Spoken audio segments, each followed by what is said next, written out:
നമ്മളിന്ന് ഇഡ്ഡലിക്കും ദോശയ്ക്കും അപ്പത്തിനൊക്കെ കഴിക്കാൻ പറ്റിയിട്ടൊരു ചമ്മന്തിക്കറി ഉണ്ടാക്കാനാണ്. അതിന് വേണ്ടിയിട്ട് ഏകദേശം ഒരു തേങ്ങ എടുത്തിട്ടുണ്ട്, 5-6 കാന്താരിമുളക് എടുത്തിട്ടുണ്ട്, ചെറിയ ഉള്ളി ഇഞ്ചി എടുത്തിട്ടുണ്ട്.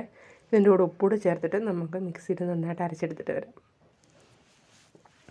ഇത് മിക്സിയിൽ ഇട്ടിട്ടുണ്ട്. ഇതെല്ലാം നമുക്ക് നന്നായിട്ടൊന്ന് അരച്ചെടുത്തിട്ട് വരാം. ഈ സമയം നമ്മൾ ഉപ്പൂടെ ചേർത്ത് കൊടുക്കുന്നുണ്ട്. അരച്ചെടുത്ത് വന്നിട്ടുണ്ട്. അപ്പോഴേക്കും ചട്ടി ചൂടാകുമ്പോൾ എണ്ണ ഒഴിച്ച് കടുകിട്ട് കൊടുത്തിട്ടുണ്ട്. കടുക് പൊട്ടി അപ്പോഴത്തേക്കും ചെറിയ ഉള്ളിയും കറിവേപ്പിലയും വറ്റൽമുളകും കൂടി ഇട്ട് കൊടുത്ത് ഒന്ന് മൂത്ത് വരട്ടെ.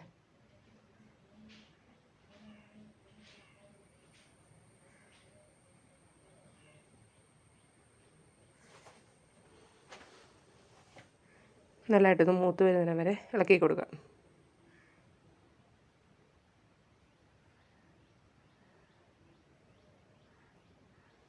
ഈ സമയം നിങ്ങൾ എൻ്റെ ചാനൽ ആദ്യമായി കാണുന്നെങ്കിൽ സബ്സ്ക്രൈബ് ചെയ്ത് ലൈക്ക് ചെയ്ത് ഷെയർ ചെയ്ത് സപ്പോർട്ട് ചെയ്യണേ.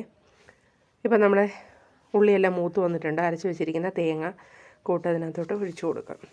മിക്സി കഴുകി കുറച്ച് വെള്ളം കൂടെ അതിനകത്ത് ചേർത്ത് കൊടുക്കാം. ഈ സമയം നിങ്ങൾക്ക് ഉപ്പ് പാകമാണോ എന്നൊക്കെ നോക്കാവേ.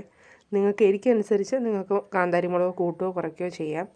ഇത് നല്ല എരിവുള്ള കാന്താരിമുളക് ആയതുകൊണ്ടാണ് അത്രയും എടുത്തിട്ടുള്ളത്. എല്ലാവരും വീട്ടിൽ ട്രൈ ചെയ്തേക്കണം. സിമ്പിളാണ്, ടേസ്റ്റിയാണേ.